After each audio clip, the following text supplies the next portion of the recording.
사순절의 찬양을 함께 나누게 해주셔서 감사드리고, 또 우리 모두가 이 사순절기를 시작한 이래 또 하루하루 이렇게 묵상 가운데 지나고 있는데요, 우리의 이 시간이 그리스도의 사랑을 더 깊이 우리 마음속에 담는 그런 시간이 되면 좋겠습니다. 호산나 성가대 찬양 감사드립니다.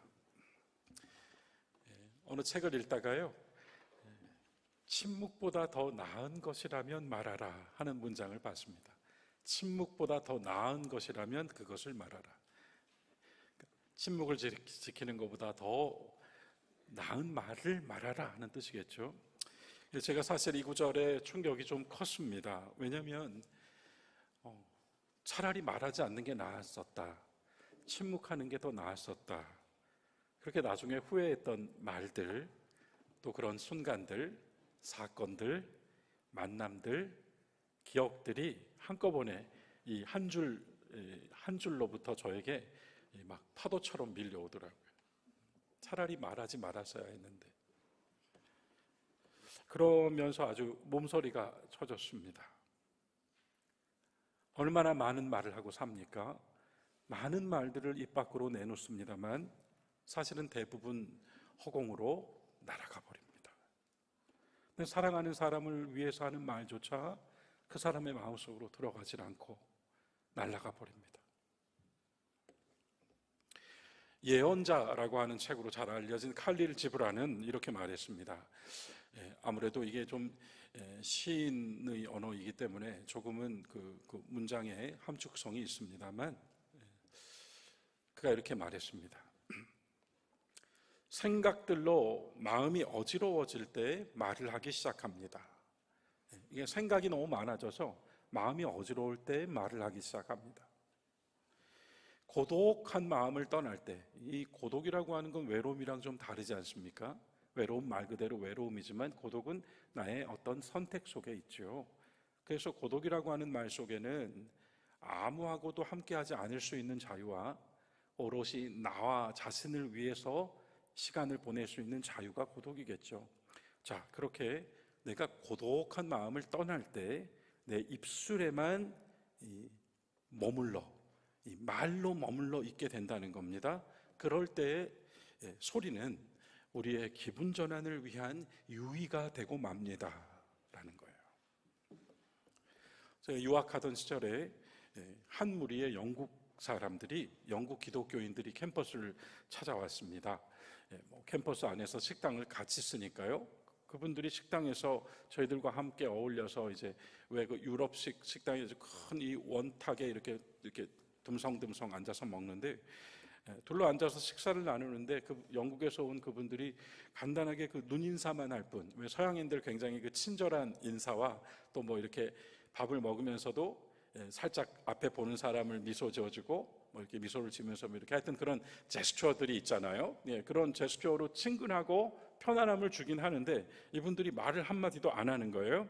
인사만 할 뿐, 눈인사만 할 뿐 대화를 안 해요. 그분들도 이상하다 생각돼요. 저 처음 봤으니까요. 옆에 있는 친구에게 제가 물었더니 이 영국 분들이 일주일 동안 침묵 훈련을 하러 왔다는 겁니다. 침묵 훈련을 일주일 동안 하러 왔다.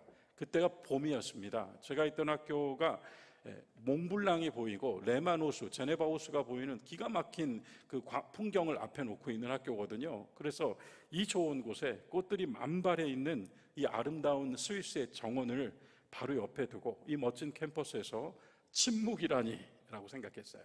그 당시에는 침묵이라니, 말을 하지 않는 것 이상의 싸움이다. 영국에서 여기 스위스까지 와서 일주일 동안 한마디도 안 하고 훈련받고 간다고 생각하니까 조금 안 돼 보이기도 했습니다. 무모해 보였죠.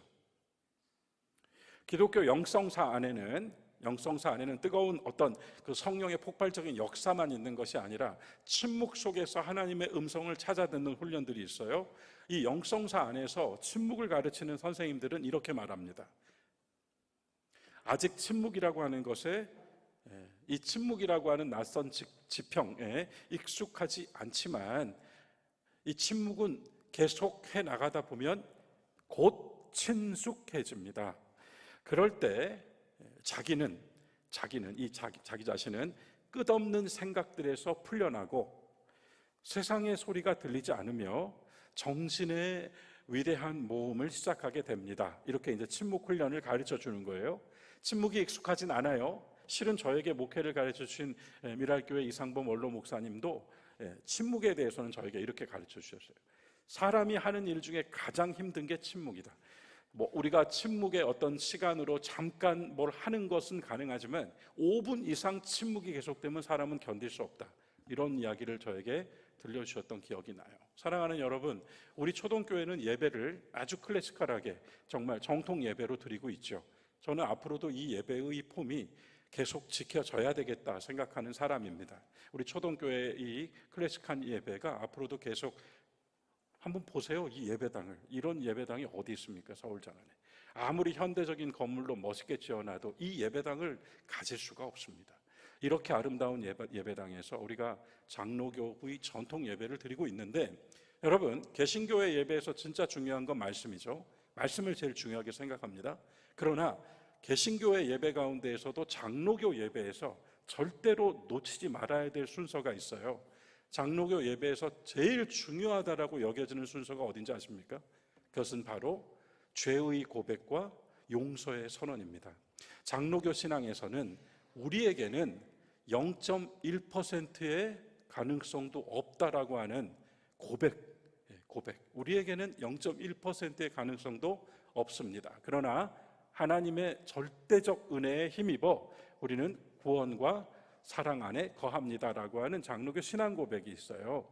그래서 장로교 예배에서는 말씀에 앞서서 성도들이 다시 한번 우리에게는 0.1%도 없습니다라고 하는 죄의 고백과 그 죄의 고백에 상응하여 사람이 당신이 용서받은 것을 선언합니다가 아니고, 하나님의 말씀이 누구든지 자신의 죄를 고백하면 주님은 참으로 의로우셔서 그의 모든 죄를 사하시고 그로 하여금 하나님의 거룩한 친교 안으로 인도해 주신다고 하시는 성경 말씀에 입각한 용서의 선언을 하게 됩니다.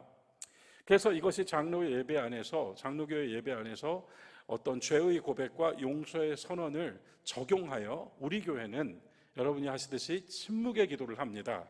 침묵의 기도는 다만 입을 멈추고 잠시 침묵하는 것 이상의 의미를 가져요. 그 침묵 속에서 우리는 잠시 모든 소리를 정지시키고 듣게 되는 겁니다. 내 안에서 나오는 소리를 중지하고 듣게 되는 거예요. 누군가가 이 예배당 안에서 기침도 하고 누군가가 움직이는 발자국 소리도 들리는 겁니다. 여러분, 저는 목사라서 이런 종교 훈련, 종교 행위에 아주 익숙합니다만 일상을 사시는 여러분들께서는 아마도 침묵하는 시간을 가질 수 있는 여유조차 없으실 거예요. 그런 속에서 오늘 저는 이 침묵이라는 주제를 가지고 나와봤습니다. 그래서 우리 교회는 그 침묵의 기도를 통하여 한면으로는 모든 가지고 온 소리를 내려놓고 또 한면으로는 다시 귀를 열어 들을 준비를 하는 것입니다. 한 해 중에 어떤 시간보다도 침묵이랑 익숙한 시간이 사순절기예요. 고난을 상징하는 보라색을 다뤘지 않습니까? 여러분, 이 앞에 있는 것에도 예수님의 못 박힘을 상징하는 못이 있잖아요. 이 사순절기에 오늘 우리는 나의 사순절 일기 묵상집 2번째 책을 여러분들께 나누어 드렸습니다. 10일치 묵상집을 나누어 드렸어요. 이른 새벽에 우리 예수님께서 항상 어느 때이든지, 사람들이 환호할 때이든지 사람들에게 거부당할 때이든지 어느 때이든지 예수님 산에 가서 새벽에 홀로 기도하시잖아요. 이른 새벽 홀로 산에 올라 기도하시는 주님의 침묵에 가다보고, 또 우리가 십자가를 머릿속에 그려볼 때 정말 참혹하고 조롱과 욕설과 비난이 난무하는 그 십자가와 온갖 소리들이 요동을 치고 있는 골고다 언덕의 혼란과 무질서, 그 속에서 여러분 십자가에 매달려 계신 주님을 우리가 볼 때 그분에게서 이 혼란과 무질서가 보입니까? 그렇지 않습니다. 고요와 정적과 평화가 보입니다. 어찌 그럴 수 있을까요? 우리가 오랫동안 어렸을 때부터 봤던 성화 속 이미지 때문일까요? 다만 그것일까요? 실은 그 모든 소리들을 압도해 버리고도 남는 어떤 소음이라도 이미 다 극복하고 나오신 예수님의 고요와 정적과 평안이지요. 우리가 그것을 십자가를 통하여 보게 됩니다. 이런 경험도 해보셨을 거예요.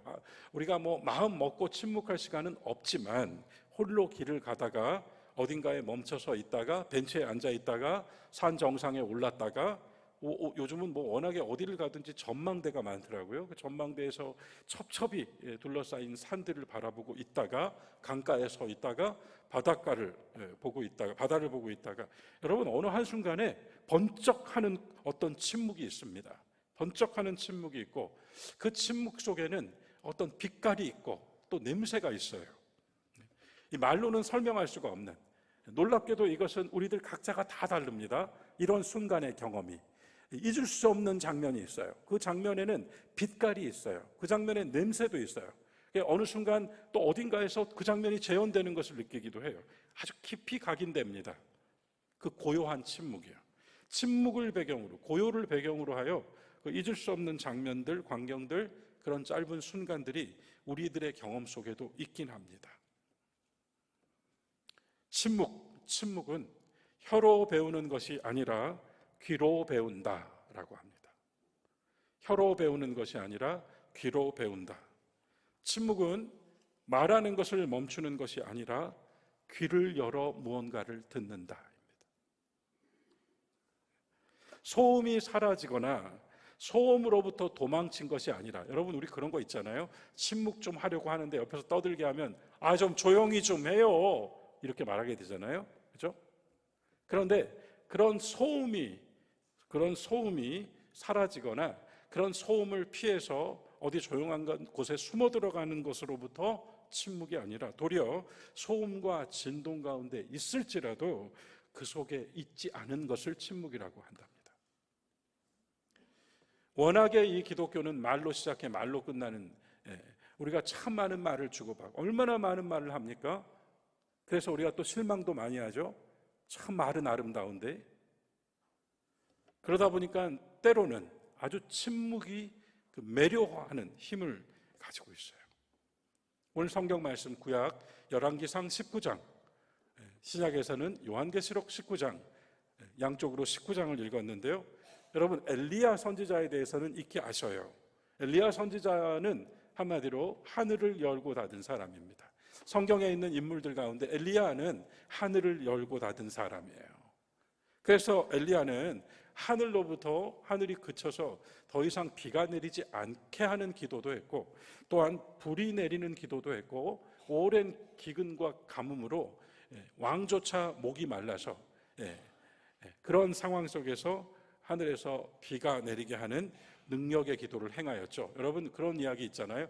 엘리야가 7번 기도할 때 손바닥만한 구름이 보여서 이런 이야기가 나옵니다. 하늘을 열고 닫은 사람이요, 엘리야는 다만 능력의 사람이 아니라 엘리야라고 하는 인물의 이꼬르는 기도의 사람이에요. 기도의 사람. 엘리야라고 하는 이름의 뜻이 나의 하나님은 여호와입니다. 나의 하나님은 여호와. 그 이름의 뜻이요. 그래서 이 이름 하나로 이미 엘리야는 메시지예요. 여러분 그런 거 있잖아요. 교회 성경에 나오는 이름으로 아이들 이름 지어줘서 그런 스토리들 있죠. 엘리야는요 그 이름 하나로 그냥 자기 정체성을 다 드러낸 사람입니다. 그런데 이 사람이 살던 시대가 어떤 시대냐면 아합과 이세벨, 이스라엘 백성을 하나님께로부터 완전히 단절시켜버린 왕 아합과 이세벨의 시대예요. 한 절 말씀 찾아보겠습니다. 자막으로 준비했는데요. 열왕기상 18장 21절, 오늘 19장이 나오기 직전에 18장 21절에 엘리야가요 얼마나 답답했는지 이스라엘 백성들 앞에 서서 이렇게 외쳤습니다. 모든 백성에게 가까이 나아가 이르되 여러분 어느 때까지 둘 사이에서 머뭇머뭇할 것입니까? 여호와가 만일 하나님이면 그분을 쫓고 바알신이 만일 하나님이면, 이방신이죠, 바알신이 만일 하나님이면 바알을 쫓을 것입니다. 그런데 여러분 그 다음 이야기, 백성이 한마디도 하지 않았습니다. 대답해 주는 사람이 없는 거예요. 목숨을 내놓고 회개와 결단을 촉구하는 엘리야입니다만 백성 중에 한 사람도 반응을 안 해줬습니다.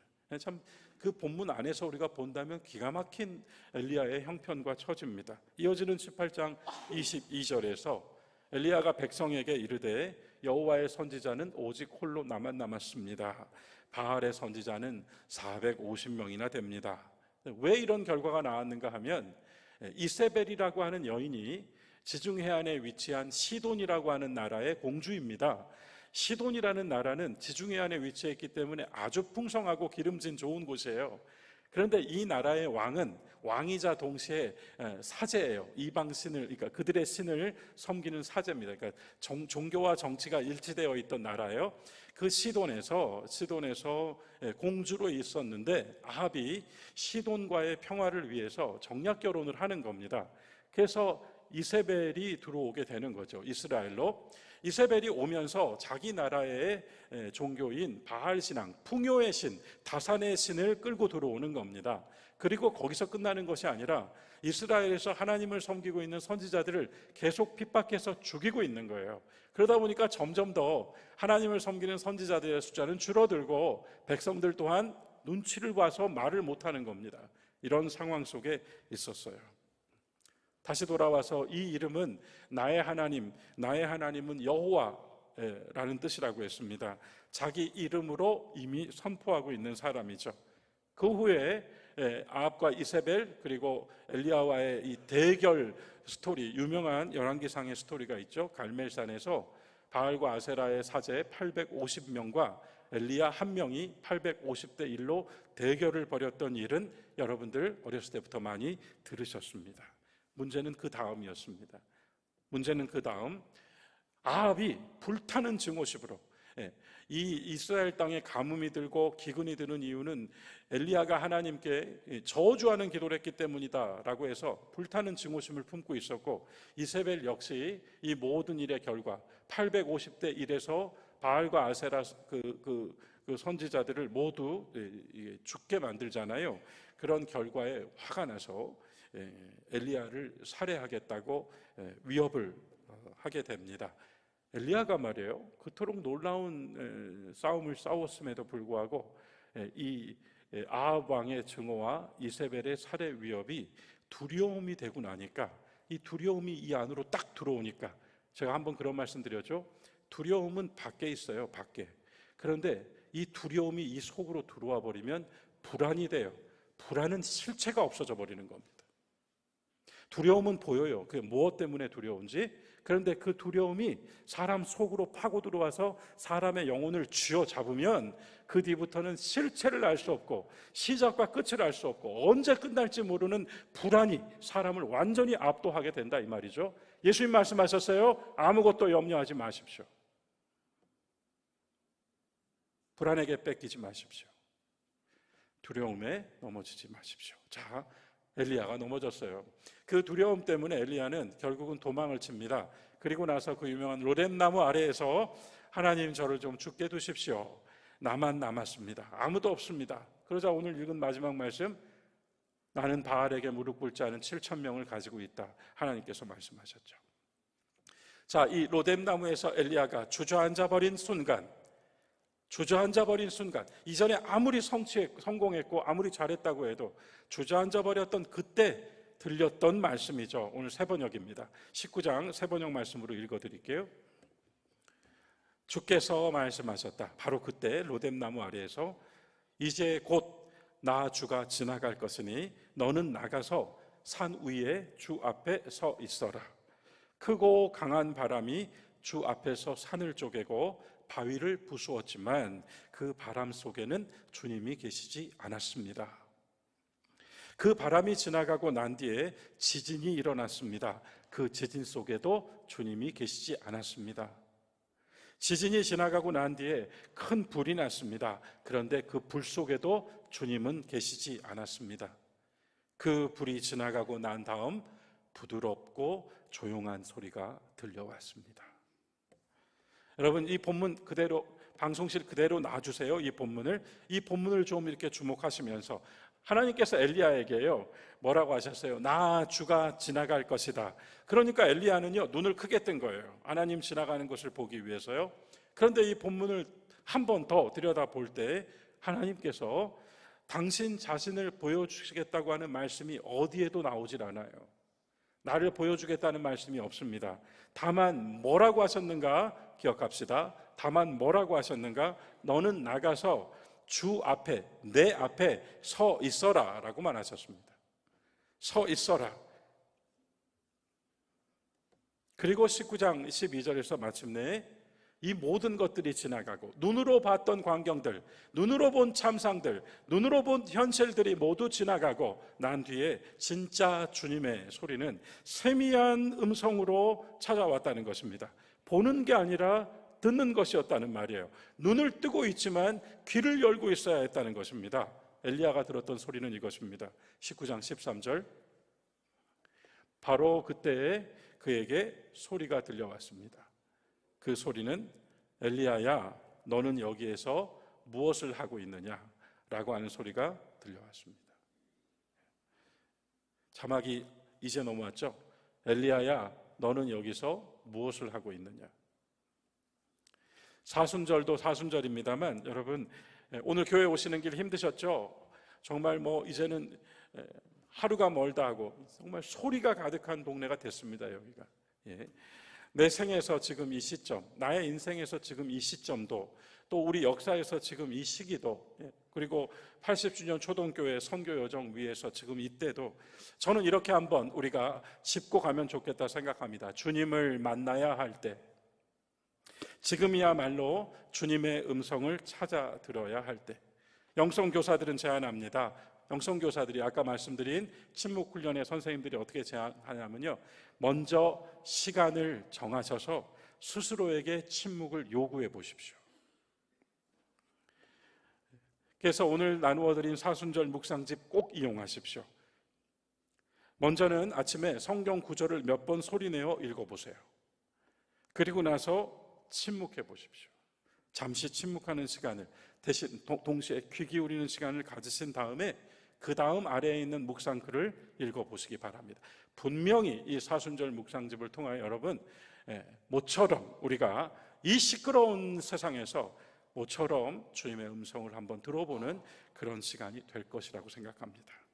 세상의 소리가 너무 거칠고 요동칩니다. 정말 우리가 뉴스나 뭐나 언젠가부터 우리 사회가 덕담이나 미담을 잃어버렸어요. 덕담이나 미담이 사라지고 대신에 험담과 비난이 난무하고 있습니다. 다름과 차이를 인정해 주지를 않습니다. 자기 소리만 옳다고 말합니다. 국론이 분열되고 국민이 분열됐을 뿐만 아니라 우리가 늘 기도하듯이 세대와 남녀가 다 분열되었습니다. 물론 저는 이렇다고 합니다만 이 국면은 지나갈 것이고 분명히 다시 하나의 목소리를 만들어 주실 것이라고 하는 믿음 가지고 기도하고 있습니다. 하나님께서 이 분열된 소리를 하나로 바꿔주실 날이 올 것이다. 자, 그런 가운데 나는 이런 정치에 관심 없어. 그렇게 얘기하고 다시 돌아봅시다. 카페나 사람들이 모여있는 곳에 가서 들으시는 소리가 주로 뭐예요? 이렇게 하면 돈을 많이 벌 수 있다. 좀 고상한 이야기를 하는 자리에서도 우리가 이렇게 하지 않습니까? 이런 사람이 되어야 한다. 이렇게 살아야 한다. 온통 가르치는 소리들 뿐이에요. 처세와 방법, 그러면서 타인의 기대에 부응하고 타인에게 인정받고 타인의 시선에 조금 더 좋아 보이기 위한 몸부림이 가득합니다. 삶이 나아졌나요? 그래서 우리는 더 깊어졌습니까? 라고 또 질문하게 됩니다. 오늘 강단에서는 바로 이 사순절을 시작하고 지나면서 앞서 말씀드린 것처럼 지금이야말로 이 시기야말로 세상의 소리를 잠시 멈추고 하나님의 음성에 귀를 기울여야 할 때이다. 다른 소리에 휩싸이다 보면 중요한 소리를 듣지 못합니다. 다른 소리들이 내 마음속에 가득할 땐 정작 내가 사랑하는 사람의 소리가 들리지 않는 겁니다. 비판의 소리에 낙담하고 거부하는 소리에 휘둘리고 부정적인 소리에 좌절하면서 제가 그렇거든요. 마음속에 화와 분노만 키워간단 말씀입니다. 사랑하는 교회 여러분, 소리로부터 좀 자유해집시다. 자, 지금 우리는 집중해야 할 때라고 말씀드렸어요. 예레미야 애가 3장 26절 말씀 한 목소리로 같이 읽어보겠습니다. 3장 26절입니다. 사람이 여호와의 구원을 바라고 잠잠히 기다림이 좋도다. 어느 때에는 이래야 하는 겁니다. 조용히 하나님을 신뢰하면서 세상의 소리에 휩쓸리지 않고 하나님의 소리를 듣고 싶어 해야 합니다. 그래야지 우리가 그 소리를 잃어버리지 않을 뿐만 아니라 이전에 우리가 들었던 소리도 망각하지 않습니다. 사람에게 인정받는 것 중요합니다. 하지만 여러분, 우리는 하나님께 인정받기 위해 살아야 하지 않습니까? 그 속에서 무엇보다도 하늘이 인정해 줄 만한 사람이 되려면 하나님의 음성이 들려야죠. 하나님의 말씀으로요. 요한계시록 19장 읽었는데요, 그 속에 많은 물소리라는 표현이 나와요. 주님의 목소리를 많은 물소리라고 비유했습니다. 많은 물소리, 많은 물소리는 모든 소리를 다 흡수해버리는 소리죠. 동시에 그 모든 소리를 압도하는 소리입니다. 주님의 음성이 많은 물소리와 같다라고 하는 이 한 구절만으로 묵상이 가능하죠. 우리를 요동치게 하는 모든 소리들을 흡수해버릴 만한 소리 하나를, 그리고 동시에 우리를 휘어잡은 것들을 압도해버릴 만한 한 소리를 듣기 위하여 때로는 침묵 속에서 주님의 음성을 듣고자 귀를 열어야 되겠습니다. 주님의 음성은 말씀 안에서 성령의 감동으로 주시는 음성입니다. 여러분, 그리하여 우리에게 주시는 그 목소리를 듣게 되고 그 속에서 우리가 수많은 소리로부터 자유해지고, 그리고 이 시대의 소음 속에서 하나님의 소리로 믿고 갈 수 있는, 다시 용기를 내어 살아갈 수 있는 그런 귀한 시간이 이 사순절 기간 동안 우리에게 주어질 수 있으면 좋겠습니다. 침묵 그리고 소리. 나는 침묵하는 가운데 귀를 기울이고 모든 소리를 흡수하여 압도하는 주님의 소리를 찾아 들으시는 사순절의 성도들 되시기를 주의 이름으로 축원합니다.